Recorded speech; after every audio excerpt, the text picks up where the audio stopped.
આજે 14મી માર્ચ 2026નો વિધાનસભા સત્રનો દિવસ. મારે આજે ખૂબ જ ખુશી સાથે જણાવવું છે કે આજે મેં વિધાનસભાના ગૃહની અંદર ઊભા થઈ સમાજના એવા વર્ગ માટે અવાજ ઉઠાવ્યો કે જેમની વાત ક્યારેય વિધાનસભા સુધી પહોંચી નથી. સમાજમાં એક એવો વર્ગ જીવન જીવે છે કે જેનું કોઈ સરનામું જ નથી. આ ભારત દેશ કે ગુજરાત રાજ્યની કોઈ પણ જગ્યાએ 1 ફૂટ જમીનના પણ જેવો માલિક નથી એવા વિચરતી અને વિમુક્ત જાતિના લોકો એટલે કે દેવી પૂજક સમાજ, વણજારા સમાજ, મદારી, રાવળ, નાથ, ચીકલીગર, આ એવા સમાજ છે ગુજરાતમાં રહેતા કે જેનું કોઈ સરનામું જ નથી અને સરકાર પોતે માને છે કે આ લોકો વિચરતી અને વિમુક્ત જાતિ છે કે જેઓ ભટકતું જીવન જીવે છે. મેં જોયું છે કે ગામડામાં જે લોકો પાસે પોતાના ઘરનું ઘર ન હોય એ લોકો મજબૂરીવશ લાચારીમાં ગામની આજુબાજુમાં આવેલી સરકારી જમીન ઉપર કાચું ઝૂંપડું કે કાચું મકાન બનાવીને રહેતા હોય છે અને પછી દર ચૂંટણી ટાણે ભાજપના માણસો કે અન્ય કોઈ પણ માથાભારે માણસો મત આપવા માટે થઈ એમને દબાણ કરે અને ધમકી મારે કે જો તમે ભાજપને મત નહીં આપો તો તમારું આ મકાન છે એ ગેરકાયદેસરનું છે, અમે તોડી નાખીશું. આજે વિસાવદર વિધાનસભાના ખેડૂતોના આશીર્વાદથી જ્યારે હું વિધાનસભામાં બોલી શકું છું ત્યારે ગુજરાતભરના દેવી પૂજક સમાજ, વણજારા સમાજ, છારા સમાજ કે અન્ય પણ રાવળ યોગી સમાજ, જે કંઈ પણ વિચરતી વિમુક્ત જાતિમાં જેમનો સમાવેશ છે એ બધા જ લોકોને સૌથી પહેલા સરકાર સ્થાયી સરનામું આપે, રહેવાનું કંઈક એમને સગવડ કરી આપે, ઘરનો ઘર આપે, પ્લોટ આપે, જમીન આપે, જે સરકારને યોગ્ય લાગે તે, પણ એમને એક સ્થાયી સરનામું આપવામાં આવે એવી રજૂઆત મેં આજે કરી છે. મને એ વાતની ખુશી છે કે આટલા વર્ષો પછી પહેલી વખત દેવી પૂજક સમાજ વિશેની વાત ગુજરાતની વિધાનસભાના રેકોર્ડ ઉપર આવી છે. નહીતર મત જોતા હોય તો કદાચ જાય દેવી પૂજકના આંગણે, પણ ક્યારેય દેવી પૂજકોની વાત અહીંયા વિધાનસભા સુધી કોઈ કરતું નથી. હું વિસાવદરના લોકોનો આભાર માનીશ કે એણે મને એ લાયક બનાવ્યો. ત્યારબાદ અમારા વિસાવદર મત વિસ્તારમાં આજે માંગણીની ચર્ચાઓ હતી અને આ માંગણીની ચર્ચામાં શિક્ષણ વિભાગની માંગણી મંત્રી સાહેબ લઈને આવ્યા હતા. એની અંદર મેં અમારા વિસાવદર તાલુકામાં ધોરણ 10 પછી વિજ્ઞાન પ્રવાહની સરકારી શાળા મંજૂર કરવામાં આવે એવી એક માંગણી શિક્ષણ મંત્રી સમક્ષ મેં રજૂ કરી છે. અને ત્યારબાદ એક બીજી વિશેષ ખુશીની બાબત એ પણ છે કે ગુજરાત એક ખેતી અને પશુપાલન આધારિત રાજ્ય છે. અહીંયા ખેતી પછી બીજા નંબરનો સૌથી મોટો વ્યવસાય પશુપાલન છે અને માલધારી સમાજ પશુપાલન સાથે વર્ષોથી જોડાયેલ છે પરંપરાગત રીતે.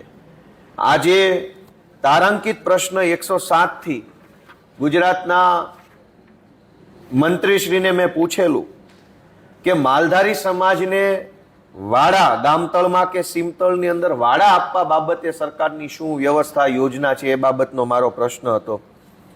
એક બાજુ ગાયના નામે ભાજપના લોકો મત માંગે છે અને બીજી બાજુ ગાયોનું પાલન કરતા ગોપાલક એટલે કે માલધારી સમાજ ઉપર દમન કરવામાં આવે છે. માલધારી સમાજ શહેરોમાં જે પશુપાલન કરે છે એમને પશુઓ બાંધવા માટે, પશુઓને રાખવા માટે, પશુઓનો ઉછેર કરવા માટે જગ્યા તો આપતા નથી. તો શહેરોમાં રહીને પશુપાલન કરવું કેમ? ઉલટાનું હવે તો એવો નિયમ લઈ આવ્યા છે કે શહેરોની અંદર પશુ રાખી જ નહીં શકાય. પહેલા એવું લાયા હતા ભાજપવાળા કે લાયસન્સ લેવું પડશે. પછી એવું નક્કી કર્યું કે શહેરોમાં હવે કોઈ નો કેટલ ઝોન થઈ ગયો. એનો અર્થ એવો થઈ ગયો કે ગાયના નામે મત મળે અને સરકાર બને તો ભાજપને મજા આવે છે, પણ ગોપાલક ગાય રાખે, ગાયનું દૂધ ઉત્પાદન કરી અને પોતે આર્થિક રીતે સક્ષમ બને તો ભાજપને પોસાતું નથી. માલધારીઓને ગામતળ કે સીમતળમાં વાડા ફાળવવા બાબતે રાજકોટ અને જુનાગઢ જિલ્લાના માલધારીઓ વિશે મેં પ્રશ્ન પૂછ્યો હતો. અફસોસ સાથે કહેવું પડે કે સરકારે મને શૂન્ય જવાબ આપ્યો છે કે રાજકોટ અને જુનાગઢ જિલ્લામાં કોઈ પણ માલધારીને વાડો આપવામાં આવ્યો નથી. ઉદ્યોગપતિઓને આપવા માટે કરોડો એકર જમીન પાણીના ભાવે આપી દે છે. ₹1 મીટરના ભાવે હજારો એકર જમીન ભાજપના મળતિયાઓને આપે છે, પણ જે વ્યક્તિ અમારા વિસાવદરની અંદર જ ગઢવી માલધારી રહે છે, એ વર્ષો પહેલા સાસણના જંગલમાં રહી અને પશુપાલન કરી પોતાનું પરિવારનું ગુજરાન ચલાવતા, પછી એમને વન વિભાગ દ્વારા પરેશાન કરીને બહાર એમને જંગલની બહાર કાઢવામાં આવ્યા. અત્યારે એ લોકો પશુપાલન કરે છે, પણ એમની પાસે જે કંઈ 50-100 ગાયો ભેંસો હોય એ બાંધવા માટે કોઈ જગ્યા જ નથી. મજબૂરીવશ સરકારી જગ્યા ઉપર ગાયો ભેંસોનું પાલન પોષણ કરે છે, પણ દર ચૂંટણીએ એમને હેરાન કરવામાં આવે કે જો તમે અમને ભાજપને મત નહીં આપો તો તમારે આ જગ્યા ખાલી કરાવી દઈશું. એટલે મેં આજે અમારા વિસાવદર મત વિસ્તાર અને આખા ગુજરાતના માલધારી ભાઈઓ માટે થઈ એમને વાડા ફાળવવામાં આવે એ બાબતની સરકારમાં રજૂઆત કરેલ છે. સૌથી મહત્વની બાબત, અમારા વિસાવદર વિધાનસભાના પૂર્વ ધારાસભ્ય અને ગુજરાતના લોકપ્રિય ખેડૂત નેતા સ્વર્ગસ્થ કેશુભાઈ પટેલનું એક સપનું હતું કે કાઠિયાવાડ આખું સિંચાઈના પાણીથી સમૃદ્ધ બને, અને એમણે પહેલી જ વખત મુખ્યમંત્રી બન્યા ત્યારે કલ્પસર યોજના બહાર પાડી હતી.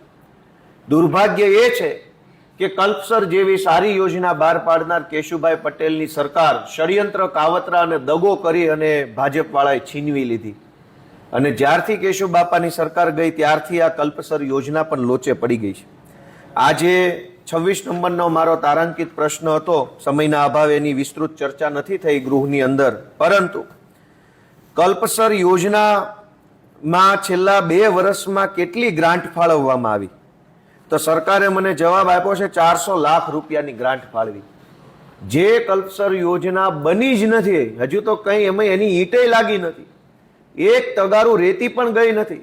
400 લાખ રૂપિયાનો ખર્ચો કલ્પસર યોજના પાછળ માત્ર છેલ્લા 2 વર્ષમાં કર્યો, એવું મને લખીને આપ્યું છે. અને હજુ આ યોજનાનો ડીપીઆર બની રહ્યો છે. ડીપીઆર એટલે ડિટેલ પ્રોજેક્ટ રિપોર્ટ, કે આ કલ્પસર યોજના બનાવવી તો કેવી રીતે, કેમ, ક્યાં, કેમ બનાવવી, એનો હજુ સર્વે ચાલે છે. 25 વર્ષથી હજુ સર્વે ચાલે છે, ને એક બાજુ સર્વે કર્યા પછી તે કરોડો રૂપિયાનો ખર્ચો થાય છે.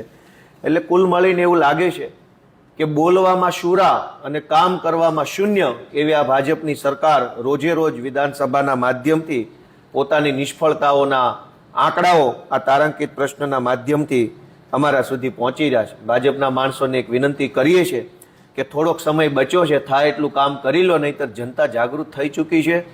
વિસાવદરવાળી આખા ગુજરાતમાં થવાની તૈયારીમાં છે. Thank you.